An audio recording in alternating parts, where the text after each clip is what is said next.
everyone for being here this afternoon. My name is Lauren Williams, and I'm the Adult and Community Services Manager for the Columbia Public Library.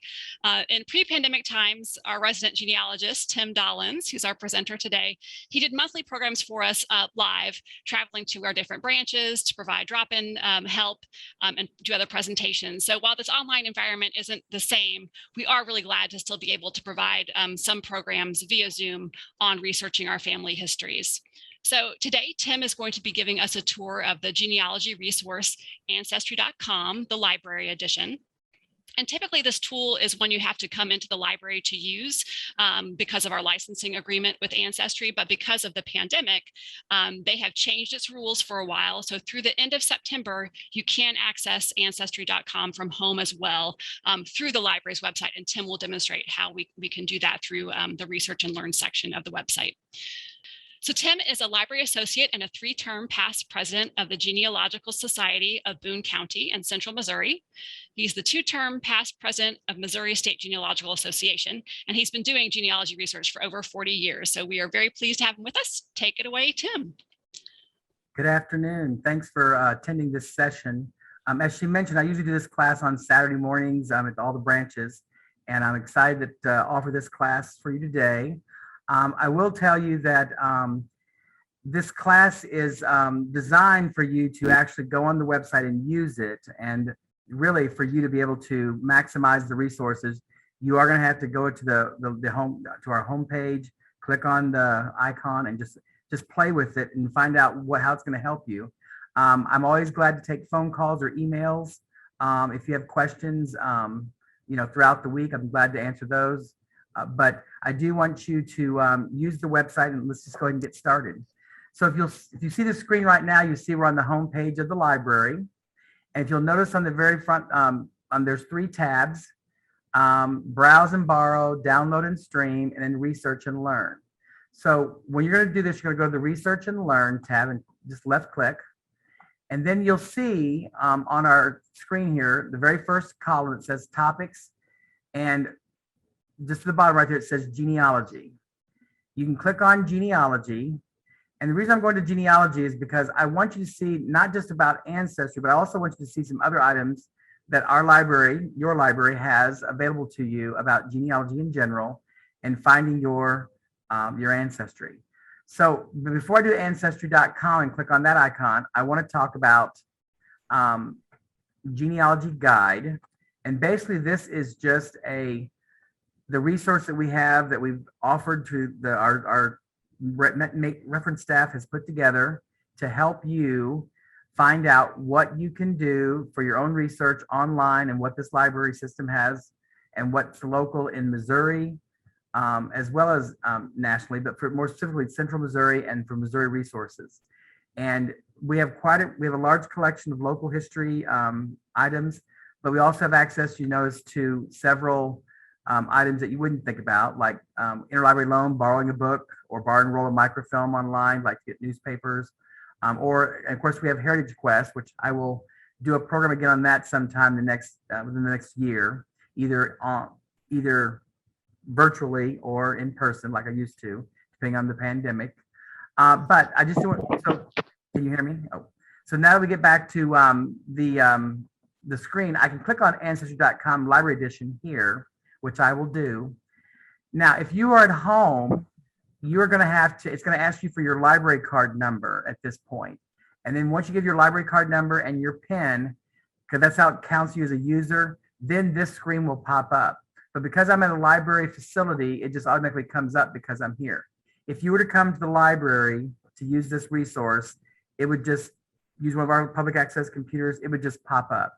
You wouldn't have to put your library card number in. But while you're at home until September 30th, be sure that there's going to ask you for your library card number. And that's the way we track users.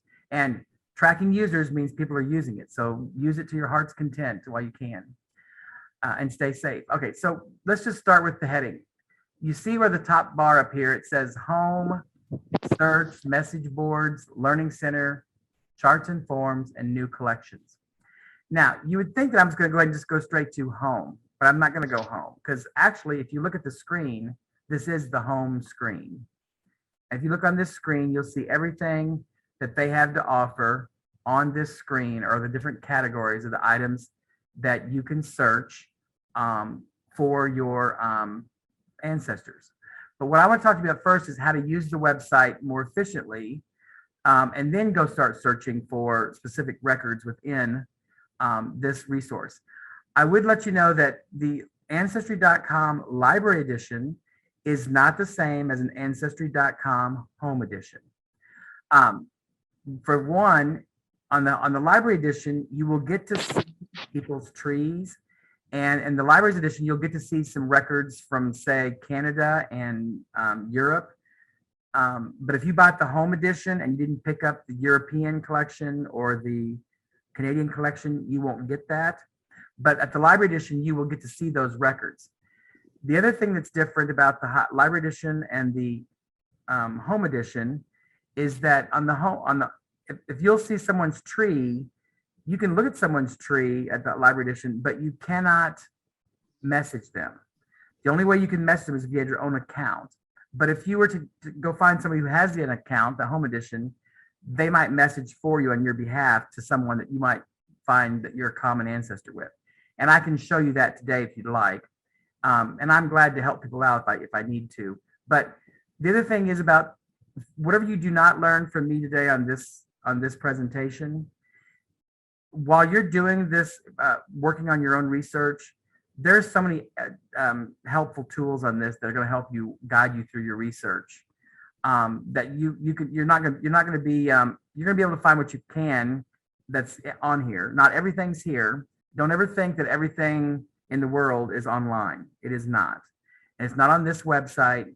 There's several websites that have genealogy stuff. This one has a lot of stuff, but doesn't have everything. So just keep in mind that only about maybe 5% of what's out there is on this website. But the rest of it is in libraries, archives, courthouses, churches, parishes, all kinds of organizations where you're going to find records on your ancestors. It will not all be here, but this will definitely get you the framework of your ancestry in a lot of ways. So let's just go ahead and just get started. The first thing I like to talk about on this website is new collections. And the reason I don't do the new collections is because people always forget, oh, I've already looked at this website, there's nothing there. Well, sometimes there is a new collection that keeps being added. They add stuff every single day. And regardless of what category it's in, you might find something that wasn't there a year ago, but it might be here today. So never think that you've always looked on this website for all your ancestors. It'll never happen. Just keep looking. So let's just give an example. Missouri U.S. wills and probate records. So this was updated on the 21st. You can click on this, and you can type in someone's name. I'm just gonna put like the last name of Dollens and see what comes up. And just hit a search and just see if there's anything that pops up. So right here we have a whole bunch of, there's 11 records in this database that mention records. This says Willard S. Dollens, 1916, from Audrain County. So we're going to click on this, and this is an actual record from the courthouse. So right here, you're getting actual records that have been put, and right there is a Willard S. Dollens of Rush Hill, and there's his last will right there recorded. I mean, this right here is something that you wouldn't have seen 2 years ago, but again, it's right there online. So always check for the new stuff and the new collections up here. The other thing that I want to mention to you on this website is that you see how it says results 1 through 11?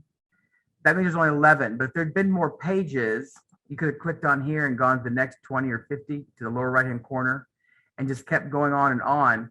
And of course, you can always hit view images to view the image. So I clicked on view image. This is a will of a distant relative of mine from Platte County of a William Dollens. And see how you can move the screen around with the mouse. So right here, we've got his will, and it's mentioning everything about him.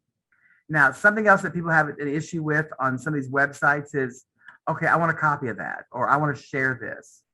Well, when you're within one of these websites, if you go over to the right here where it shows a little picture of tools, can you see that? It's like, it looks like a little hammer and a wrench. If you click on that, that's going to give you choices to print, download, rotate, invert the colors, flip vertically, all kinds of settings. But this is where you're going to be able to print it and either print it or save it into a format that fits you into your files. But always go there. If you want to just do a screenshot, you can click screenshot and that will square up there and then hit the word save and it'll save it for you. The other thing about websites is that if you're done with this page, always go to the arrow on the upper left-hand corner and go back to the previous page, which gets you back to where your search field was. If that page is not there, if you don't see an arrow to the left with your heading, then you would go up to the top and look at the heading that you're on. So right now we're on the website for wills and probate. I'm going to hit the back button right here. And it's going to go back to the previous page I was on. And then just go back to the whole catalog. So I'm back in the home page of the card catalog of all the new items. But again, just every once in a while, browse through these titles and check these for what you're looking for. Something else I want to tell you is that sometimes you see all these different dates and years. A lot of times you're looking for a person that you don't know their name, but you know the time period they would have been living. So let's say you have an ancestor born in, say, 1850 or 1849 or whatever, but you don't know where they're from. I mean, you know their name, but you don't know their parents' names. Feel free to browse on different years. Like, for instance, I know my Dollenses were in Audrain County, Missouri in 1840s. I can click 1840 and I can type in whatever country, USA, and then I can go to what Missouri, but I can pick any state, and then I can just search for records from the 1840s or 50s once it comes up. Okay, come on. So now that right here, there I can pick the county I want. So I want Audrain. So right there, we've got the marriage list and we've got the pioneer history. So see how you can manipulate the records for the time period you need, in addition to looking for a certain person's name that might be spelled wrong. You could actually just search for information for a certain time period as well. And this is especially be helpful for people who don't know the ancestor's name, but they know that their ancestor was born and living in a certain place at a certain time. And that's what genealogy is. You're putting people in a time and a place.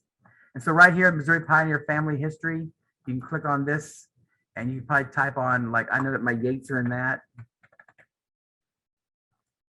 And there might be something that pops up there. And so right here, you've got a history of pioneer families, and there's the actual book. This is actually my Benjamin Yates. I can click on that, and it should show me the actual page of that book. You could actually read that book page by page.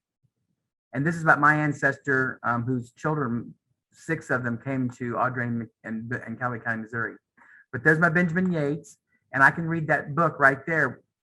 I can make it larger if my reading level is, if I can't see very well. But anyway, all kinds of cool things that weren't there before are being uploaded. So now I'm going to go back and get back to our headings. So I'm going to get through everything so y'all can ask questions.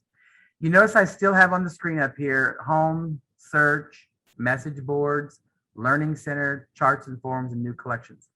So I'm going to go to charts and forms now, because I think that that's really important. For those of you who do not want to buy a software program to keep your stuff organized, then I would suggest you do what I did 40 years ago, and I still do today, is I keep everything on charts and forms in addition to in a computer. Because I always feel like paper will always be able to be looked at. If I can see paper, I'm going to have paper copy.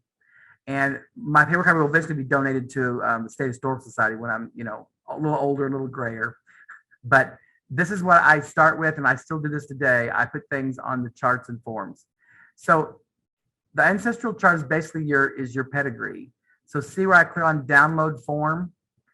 This form prints nicely on 8.5 by 11, and it helps you fill out and keep organized of each generation. The male surname would go on the top line of each one, and that way it'd say male, like this would be Dollens, Dollens, Dollens, Dollens. And my mom's maiden name is Isgrig, so it'd be Isgrig here, then Isgrig there, then Isgrig there. And that's the way this chart is designed for you to organize. And then if you notice to the very back end, this is chart number 1, then you could continue this on chart number, 2, 3, 4, 5, 6, 7, 8, and on as you have more time. Feel free to print these up and use these all the time. I still use them, and they're still the way I want my stuff to be seen so people can understand it in a simple format without having to look at a computer screen. Because sometimes the electricity does go out and you need to look at a book and print. But anyway, this is a really cool form to print out to your heart's content. You can print them out at the library for 10 cents a page, or while the library has it for free at home, you can print them out at home and have tons of them. You notice there's no back button here, so now I have to go back to a previous page. I just click the icon. Now the next one is your research calendar and correspondence. I'm not going to talk about those because they're kind of self-sufficient, but if you want to look at those, you can. The one I do want to talk about that you need to definitely have is the family group sheet. And I use the family group sheet because this is what organizes your family generation by generation. It starts with the you and your address on top. So if you had to photocopy it or give it a copy to somebody, they'll know who the source is, that you are the researcher. And then it starts with husband and wife and their children. The reason this is a great form, and it's been a great form for 40 years in my career, and even before that, as a genealogy person, is it puts all of the mother and father and their children in one place, and then it tells the birth and death dates. So it kind of gives you a roadmap of where are the holes, what am I missing, what birth date or death date or marriage date or event or family event date am I missing on this chart. And then each person can be their own chart. If you want each one of these kids, clearly one might be your ancestor, and each one of these kids to document their husbands and wives and their children, because those people are the ones that you're going to match up with on your family tree through DNA. And that's why it's important to chart all the grandkids of each direct ancestor if you can, because you're going to be kin to those people as well. And not every person in the family got the family Bible or the family pictures or great grandpa's medallion from serving in World War I, or whatever kind of a document that your family might have in their possession. There's only one copy of it. If you didn't get it, chances are a branch of your family did. And so it's always good to work on the grandchildren of any of your given direct ancestors, even if they're of the half, where the mother or father married twice. But anyway, the family group sheet is your best way to organize your files until you put everything on a paper onto a computer system. And sometime we will talk about putting your stuff into a computerized genealogy program, but that's like a whole couple days worth. It's a couple hours worth of program, not today. All right, so let's go ahead and get back to the Ancestry library. So the source summary is always good to have, and then this research extract, if you're extracting a record from a repository, or just telling the condition of it, who owns it, who has it. That's always good for your records to have. So if you at least when you go look at it again, you at least know who you got it from, where you got it from, and where, might be a book that you saw in a library. It might be, Aunt Jane has the family Bible, and you'll know at the time you looked at it what it looked like, who had it, and et cetera, and what the condition was, and how she got it. So all those things are very important to your family story. So that's on charts and forms. The next thing I want to do is to get back to this home page and go back to Learning Center. Now, Learning Center is going to be the one that you're going to be using the most, because even though I can't teach you every single little bit about your ancestry, I can help you and give you ideas and tell you where to look next for certain things when you give me a problem, when we have in-house courses. But this research aids is your roadmap to understanding what's out there and how to use resources to the best of your ability to help you in your research. And you should actually go through this part of the website on your own and look at all of these tools and learn all the different things you can about everything from DNA to research tips to the census, and maximize every resource for your own research. So for instance, on Getting Started, Ancestry's done a really good job of having a top 10 search tips. So right there, they have the top 10 research tips that you can use on how to do genealogy. So, and I would say, even if you think you've been doing it for years, you might just go watch this or read this. You can also do a video, but do this on your own just to give yourself a refresher. there'll be things that you have missed on your family, and then new things will pop up that will come up that make you see things in a different light. You'll get a new surname, you'll get a new maiden name, surname, and then you will just be finding all kinds of new records that mention the records that make sense to you once you find another new that just pulls you into it. I have several examples where I had ancestors I didn't know who the wife's maiden name was. Someone posted that my Ballard Davis married a Judah Wainscott. Well, I clicked on Wainscott from Kentucky. Well, then I went to Missouri, and there's all the Wainscott family here in Boone County pre-statehood. All of her siblings, her father came here, and all the sisters that married other men's names. I was able to document all those names because someone posted the marriage of Ballard Davis and Judah Wainscott back in Kentucky about 10 years ago. And now the last 10 years, I've been able to document all the Wainscott family, or Winscott, which is my other family surname. So by all means, you're going to find something new all the time, but feel free to go to some of the refreshers just as a reminder of what you might have missed. And it might send you another, I call it either a tangent or another branch or tree to work on within your tree. But again, always look for these learning center. And then, for instance, another one that's really popular is DNA. I will encourage you, as a person who has done my DNA on 3 different places, DNA has proven for me some of my blocked lines. My Morgan line has been proven through DNA, and I was able to find my dad's first cousin. Her mother was adopted at birth, and I was able to find my dad's first cousin's biological grandparents just by using DNA and using Ancestry and some other websites without even talking to the people who are kin to her. But I was able to prove it through DNA. DNA does not lie. And a lot of times people think, oh, I'm not going to do DNA. I don't want it out there. Well, you might have to do DNA to prove your line. There's all kinds of reasons why people's ancestral lines don't match up. And there's all kinds of ways families are formed. Nothing's new. And the DNA does not lie. And so I would encourage you that if you want to do your DNA, do it. If you want to keep it private, you can keep it private. But you're going to see people on there that are matching you in a certain degree of centimorgans, and it will help you in your research to prove or disprove a line. And it's helped me out tremendously. So I'd never discredit DNA. Feel free to read this article. Again, if it makes you feel more comfortable about doing it, but I would do it just for the fact that it's going to help you in your research. And feel free to have an older relative do it as well, because they're going to have, like my mom, she's going to be 95 next week. Her DNA, her father was born in 1873 and her mother was born in 1890.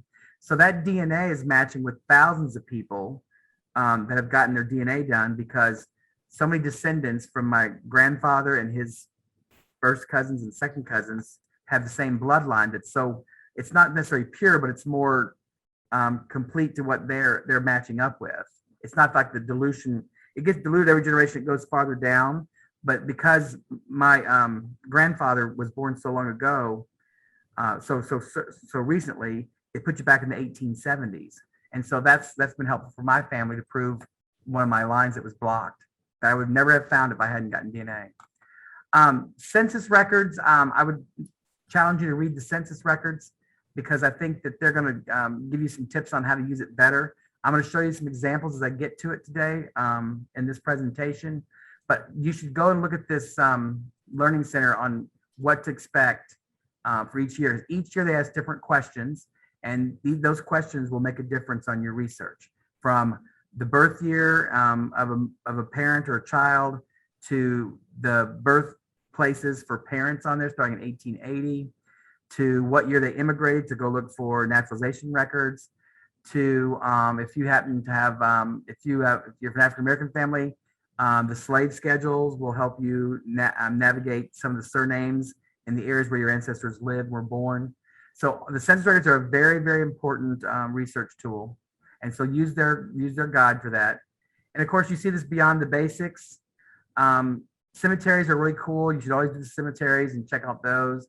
And then once you get to some blocked lines where you can't figure some stuff out, you're gonna have to rely on religious records, because religious records have been here since the 1600s, even before court records. Because if you notice, when we came across the water, the first Europeans, they were associated with churches.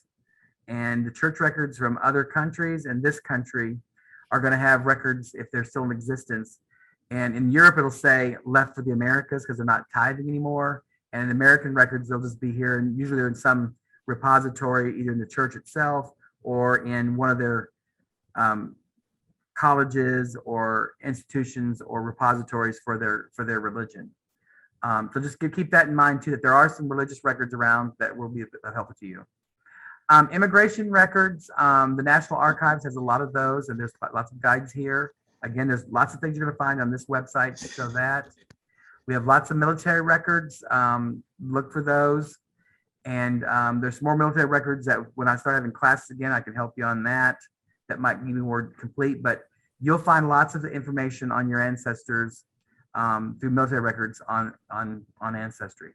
And of course, you have the ethnic, there's ethnic records as well. You see here finding your African American family records, your Swedish, German, Canadian, and then Native American.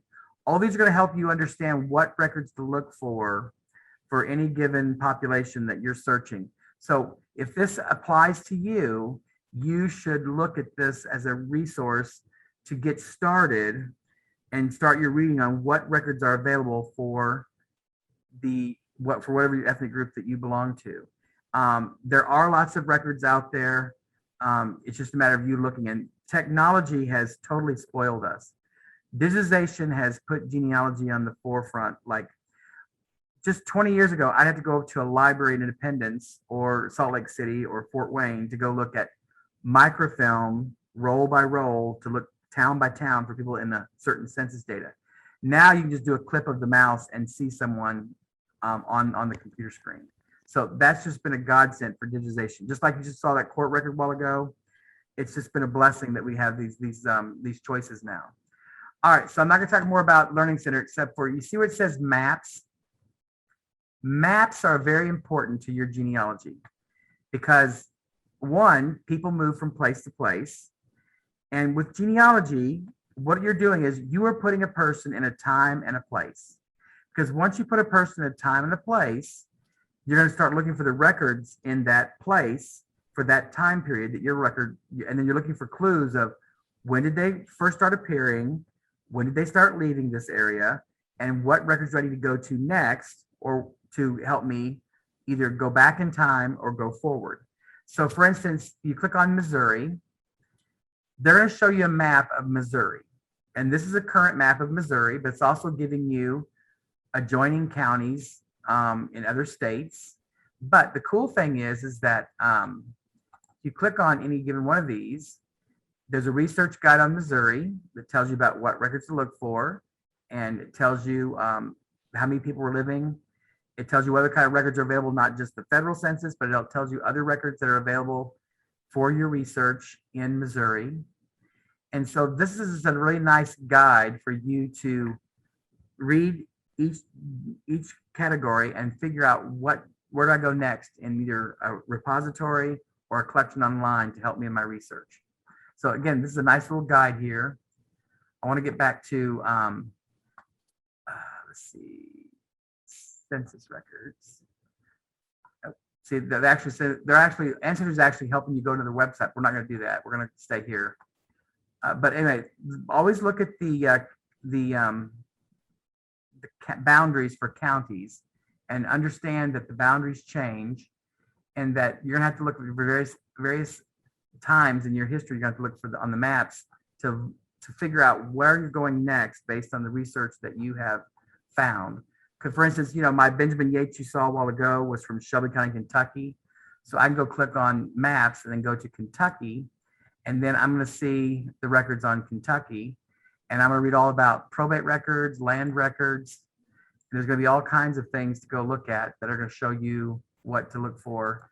And so it's kind of a guide. This is that guide method I was telling you about that's going to help you find other things that you didn't find before. All right, so we're going to get away from this. We're now going to go to message boards. Now, years ago when genealogy first got online, people were putting all kinds of requests online about their families and various things. And one of those, we're just going to pick on the United States real quick here. And you're going to see all kinds of records. I'm just going to type in a surname and see what comes up. So in 2005, someone did a request on the name Dollens of this family right here, and it was on a message board. And so here's someone's question and someone else's response. And you can start reading through all these threads about what someone commented on. Like there's a Jane Douglas Dollens, born 1835. You can view the posts. And so right there, you might find out who was working on family history years ago. It took a long time for Ancestry to reload these from a previous website. But you see how in this message board, someone has worked on some of these family names, and you can actually check on a person's research from 20, 30 years ago. And you can see who's been working on certain lines and they could put a family Bible on there. They could put an obituary. Let's just look, see what it says right here. This person here, I have no connection to this family, but they posted an obituary of somebody. That was real nice of them. And of course, that was in 2004. This person could be deceased right now, but at least the record they have, of a source that might be of an interest to you. You can also print this out. See that you hit the print button. But again, we're not going to print this out, but I just want to show you that there's lots of things on the message board that you might find that you didn't think that was there that about your own family. And this is really helpful for people who have deep roots in America, or even people whose families came here, anytime in the last 100, 200 years, because you'll see people who posted information on here about possibly your family. So by all means, search out the Learning Center or the message board. So now we're going to get into the search field of this website. And if you look at that, see all the categories: census, birth, marriage and death, military, immigration and travel, and then the card catalog. Most of us are going to go towards where it just says all categories, and we're going to type in a surname of somebody we're looking for. And I'm just going to give you an example of what we're going to find, but I'm also going to show you some other ways how you can minimize it, narrow it down. But I'm just going to put the word Isgrig in, which is my mom's maiden name. And I'm going to put in Ohio. And of course, now, if you ever see this on the screen where it says the state that you're looking for, drop down and click on the year, the one that's there. And the birth year, you can leave open or blank if you know a certain birth year of a person of yours. I'm just going to hit the word search and see what comes up. I'm going to see anything about Isgrigs that are related to Ohio, whether you're born there, living there, and let's just see what this has. So right now you see there's 37,007 records on Isgrigs related to Ohio. Well, that's way too many, right? Now I can start searching those, but let's say I want to edit my search. I'm gonna hit edit. I'm going to go back and I'm going to type in Michael Isgrig, and then just pick on a surname and then see what we have on Michael Isgrig. And it's going to narrow it down to different records I have. And then we're going to see, there's might be a period so here's Michael Isgrig, my ancestor, 1751, died 1831 in Hamilton County. I'm going to actually view this record. And right here is Michael Isgrig, where he's being mentioned in somebody joining the Sons of the American Revolution through our direct ancestor, Michael Isgrig. Now, the cool thing about this is that this gives this person's actual record where they signed up to become a member of the National Sons of the American Revolution. You can actually print this out if you want to. But the cool thing is that it's giving you the path from Michael and Barbara Lore Isgrig clear down to the present. So this person descends from Michael Isgrig and Barbara through their son Joshua. And see, my ancestor was Joshua's brother, John Woolley. But right here, you've got this line right here, and that they're going from Frederick County and Hamilton County, Maryland, to Hamilton County, Ohio, to Decatur, to Barth County, Indiana, Decatur, Indiana, Barth County, Indiana. And then, of course, you see someone's here in California, then back to Jefferson County, Indiana. So right there, you've got another branch of your family that you can track down. And maybe this person in this family has, Bible records. They have a Bible. What Bible? How far back does it go? They have records of other records that they're showing from the census data. They have a photostat copy of a panel of honor from Hamilton County. All kinds of records you're going to see that you wouldn't think would exist. This person who's a descendant of your ancestor has the exact same thing. This has been new in the last 5 or 6 years that some of these records are available. A lot of the DAR records are available here too, but it's just kind of nice that they're available to you through this website. And you're going to find all kinds of cool things. I mean, did you know that your ancestor fought? It lists all the places they might have fought in the war, and all the citations. All that stuff's right here, and you can just hit the word print or download. That's what's so cool about this. Another thing is on the Ancestry does, it's really cool, is that when you see someone's name in blue, you can click on that name and you can see more information on that person on this record, or if they have more, it'll be on to the right. But we're going to get back to Michael Isgrig. And if you notice, there's a whole big list over here, suggested records.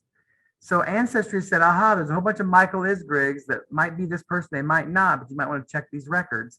And you could actually start searching through all of these records and look at these records without having to do a bigger search and look at some of these records that you didn't even think existed. But the ones that would be cool to me are descendants of John Walton of Baltimore County, Maryland. Why are they mentioning, why are they mentioning my Michael Isgrig? Because probably Michael Isgrig married a descendant of John Walton. But for some reason, it didn't take on that website. But let's just go look at, here's Sergeant Michael Nicholson Isgrig on Find a Grave. This connects you with Find a Grave. So you can click here, get the detail, and go to Find a Grave and maybe see information about where Michael's buried. Now this is, for some reason, this contributor didn't mention where it's at, but you get an idea of what you can do. Again, there's no left hand here, so I'm going to click on Global Find to get back to the previous page. 1820 census, the third census we ever had. There, if you notice, they're all like in categories by age. They're living in Green Township, Hamilton County. You notice Michael spelled just M-I-C-H. They hyphenated it because of the space. But then you can actually see the original page and read it for yourself. You might see other surnames that look like they might be of kin to you. For instance, if you look on this page, there is a Michael Isgrig right here. And I know that Michael Isgrig, several of his daughters married into the Jones family. So probably some of these Joneses are his actual, and there's a John Isgrig, there's John Isgrig, one of his sons, right there just living, because again, it's door by door. So you can see that between going to John Isgrig and getting over to his father, Michael Isgrig in Hamilton County, look at all these other surnames that pop up as their possible relatives' names, or by all means, their neighbors. Now, this James Gregg here, I believe, is actually an Isgrig, but I can't prove it right now. But so this gives you ideas who the neighbors are. And more than likely, it's going to be the maiden name of one of your ancestors that you're missing. The other cool thing is that you can go to the previous page and look at those names and look for the whole township. I know that my Dean family is there in the Noble family. There's a Noble Dean. Those people are part of my family as well. But yeah, it gives you an idea of what to look for. Again, you're in a certain time and place, and you're looking for all kinds of records for a certain year. And that's just by one search of just looking for a Michael Isgrig. So let's get back to another search that I think might be more exciting. But although this is getting lots of hits, sometimes there is Kentucky tax list. If you have Kentucky people in your ancestry, the Kentucky tax lists are godsend because they have every single thing almost for every year. And for 1800, Michael Isgrig moved there before he moved to Cincinnati. But this is where someone's actually extracted it. But you can actually look at the original tax list online, either through this website or others, and look at every single person in Kentucky every single year, which is very helpful in your research. Now, right here, there's my Michael with Daniel and another Daniel living next door. So we know they're probably related, and they're living in Bourbon and Harrison County. And I can tell you this one guy living here lived in Bourbon all of his life, but he was in 5 different counties, but yet his home was in one county. It's one place. And the county line changed that many times in his 80 years of life that when he died, even though he was born and raised in the same house he died in, the county line was 5 different counties by the time he died. Isn't that bizarre? So county lines matter. And anyway, these are just kinds of cool things. Now, the other thing this website does, it gives you a description of what you're looking at. To the right over here, this is your citation. This is what you put down for your proof of where you got your information. This is what you need to describe where your source is for what your research is. It's kind of like your proof. This is your proof. It's always good to have this. If you get genealogy software, it'll plug it in for you, but you always want to have your source. And if you print it, it will print the source off for you at the bottom of the page or the next page, because they want you to be able to cite the source, but also understand the time period the source was from. And then it might also lead you to other records. Again, this Kentucky U.S. tax list, 1799 to 1800, the Kentucky tax lists go from 1780s clear up to the 1930s. They're all available. This just picked a certain part for this extraction where someone extracted it. But you might find all of your people in Kentucky, and you can get the migration pattern for when they came and went, which is what I had to do on my Dollens family, because they were poor subsistence farmers, didn't have much probate, had a lot of records in the legal aspects, but not very much probate. So I had to look at the tax records. All right, so let's get back to the home page. And you see all the categories here. And obviously the census is the most popular one. They do have vital records. And again, I don't want to cap too much more time without you having questions, but you can also search the census records by year. If you want, you can search for a certain person, but you can also search by year.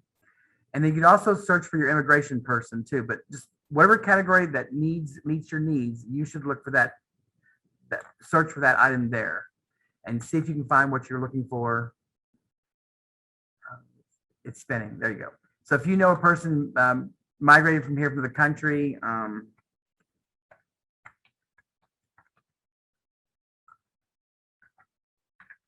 and just hit the name in there and see what comes up.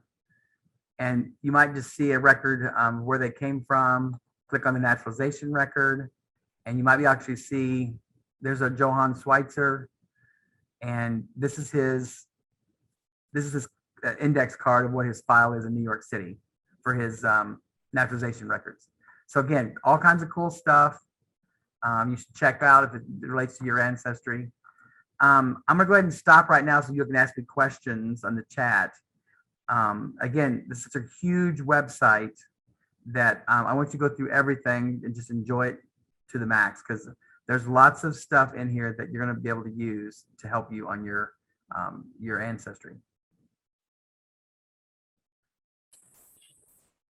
Okay, like Tim said, if you have a question, go ahead and type that in the chat. You're also welcome to unmute yourself if you prefer to ask a question that way.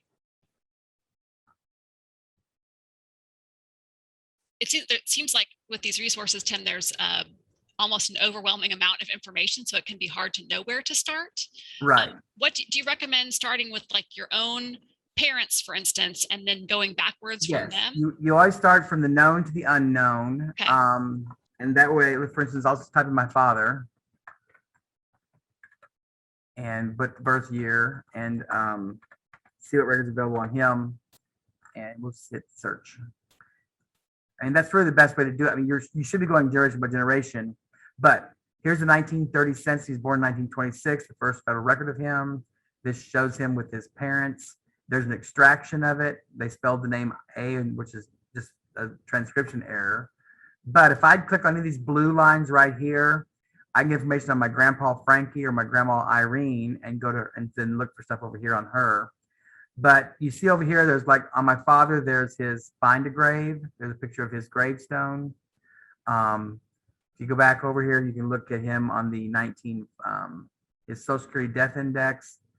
You can get his name is Raymond Lee, parents' names.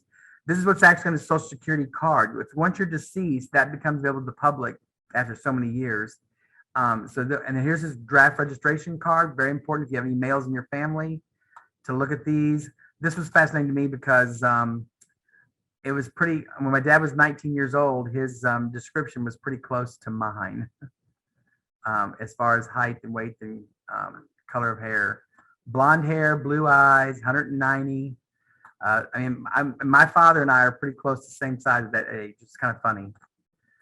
It's really kind of, and then of course, there's the signature of the person in the board. And so November 5th, 1945, my father was 19. And there's my father's signature, which hardly ever changed in the whole 69 years of his life. There's his signature. So that's kind of a cool document there that you don't see every day. And that's his, he was discharged on November 2nd, 1945. So like I said, there's all kinds of cool records to do. You have to just look for them and just having the time to do it. Newspapers.com, marriage records. This is actually a marriage of his daughter, my sister Patty. And you can actually see that sometimes it mentions my name. There's me, Timmy. I was that ring bearer, I think. Any other questions you all might have? So someone has asked a question in the chat. If you create a family chart on Ancestry when you have a paid membership, will it remain there if you discontinue the membership and reactivate it later? Because it is expensive to maintain a membership. That is true. It will stay there. It will stay there and it'll always be there forever. Even if you don't pay for a membership, it'll still be there. But people will be able to look at it, but they won't be able to interact with you because you're not a paid member anymore. But it'll still be there. People who've deceased, if they put it on and viewing it as showing it as public, it will actually still be there forever. You can take it off and make it private, and it'll take it off. It'll take it off, but more than likely, if you put it on there, it's going to stay permanent. That's why I get really careful about putting lots of my cousins on there. I don't mind putting my direct line and people in my family who are deceased because that's my tree. It's my I can do that. But my direct line. But I'm always hesitant to put down relatives who are either it's not 100 years old or I'll put down death dates for my aunts and uncles who are deceased, but I won't put down my cousins who are still living because it's just not appropriate to put down stuff that's on there of living people without their knowledge unless they're okay with it. Unless it's your own, if it's you and your, like if you want to put your kids or grandkids down there, I would be cautious of putting grandkids on there, but I definitely put your, if your siblings have passed, put their birth and death year, but not necessarily all their kids. It'll just say private.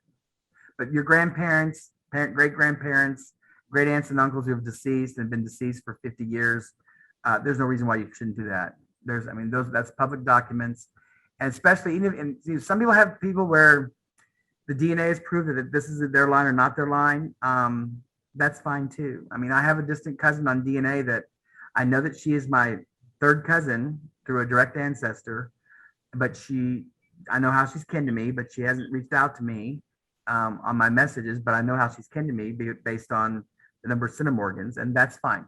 She's not been, physically part of the family, but I know that she's part of the family based on her DNA. She's definitely one of us on my mom's side. So that happens. Nothing happened today did not happen 100 years ago. Nothing is new under the sun. And 2,000 years ago, the same things you see today in the world were happening 2,000 years ago. It's just people today there's more information out there on finding stuff. Any other questions about this website or in genealogy in general? You hear me, Tim? Yes. Okay, Kurt Vogel. I got a question about the military search. If you want to extend that back to, for example, Germany, to the Prussian or German army, can you do that? I would say look at the card catalog and see if that exists. So I would type in under the card catalog German and see if it comes up and see if they've got it. I will tell you that when they see people requesting certain types of records, they might be able to get locate it. I'm just gonna type in German Army and see what comes up under the card catalog and see if they've pulled it. Again, not everything's gonna be on this website. But you just never know. And I will tell you that if you don't find on the German, on ancestry.com, familysearch.org has more records than Ancestry.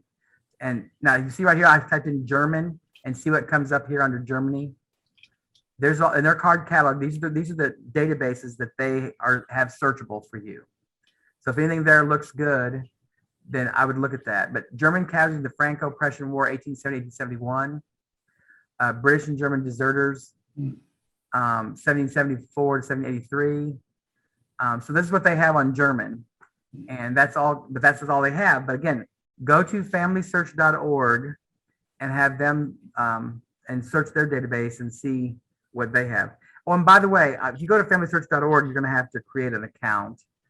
And that's not going to matter. They're not going to bother you about anything. They just want you to log in and have an account so you'll use it, and so they can track how many people actually use their website.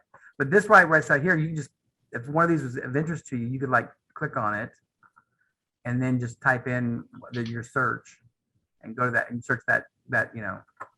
Now you do know a lot of American Germans and around World War I anglicized their name because of the anti-German sentiment in America at that time.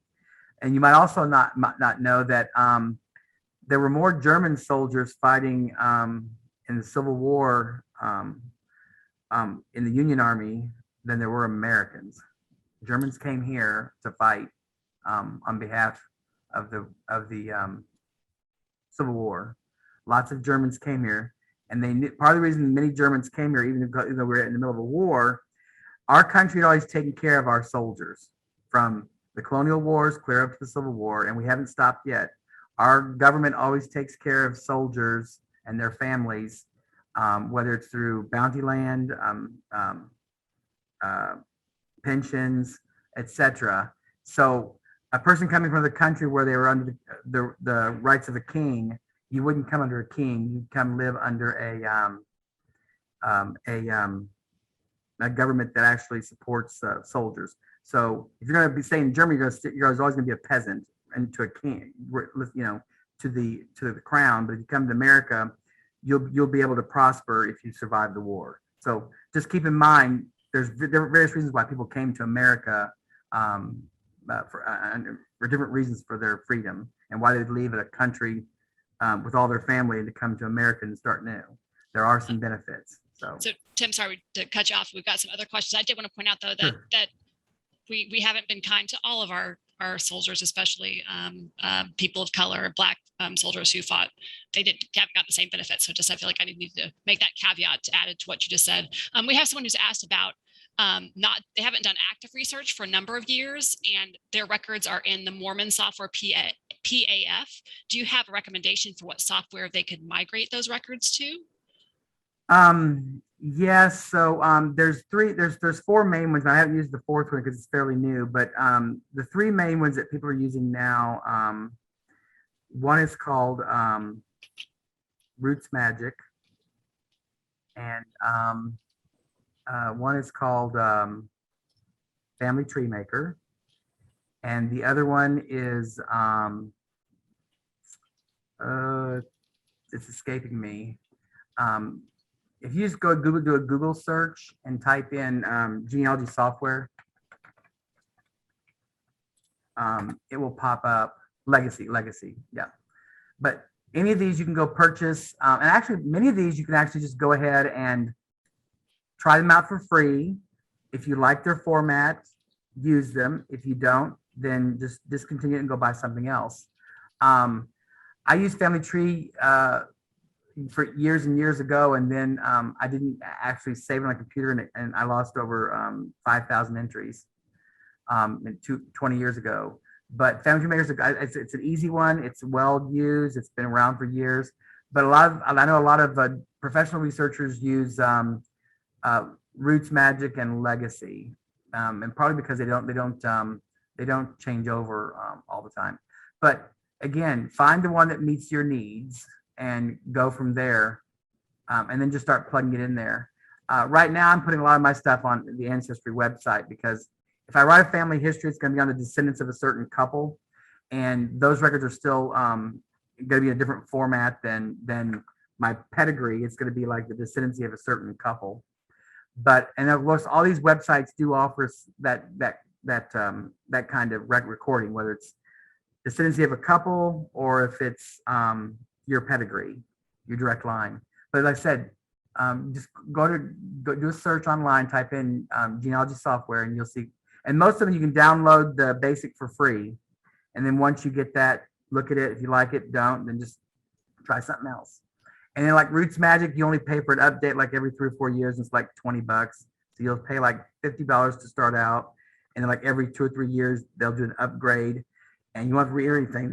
You'll pay $20 and they'll basically upgrade the software to meet the needs of the web-based browser in today's world.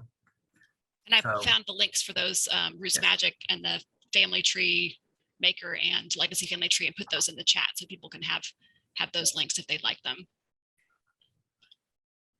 So, and also be sure to look at our library's homepage for all kinds of research aids. We have all kinds of guides here that's going to help you. They're going to help you learn about records here, but also records around Missouri and either other states.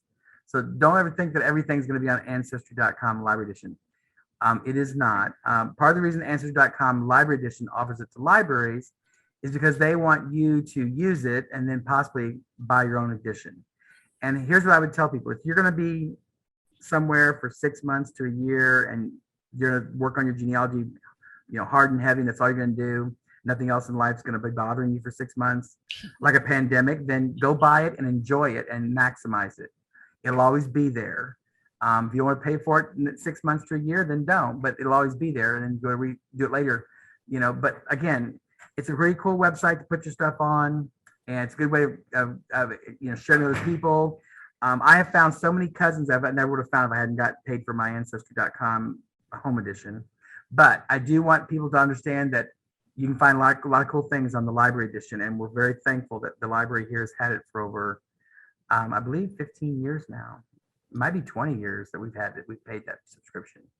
But yeah, it's a very nice, valuable tool for the people who belong to the Daniel Boone Regional Library.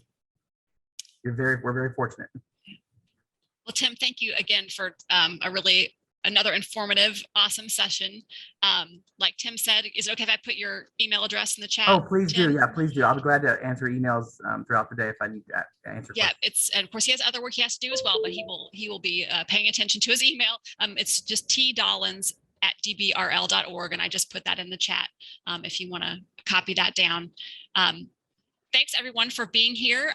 It's hard to cover all of that in an hour, but like Tim said, dive in, enter your parents' names, see what you can find. It's the more you use it, the more you'll learn. It's kind of a learning by doing tool. Thanks again for joining us today, and we will see you next time. Have a good day. Stay cool.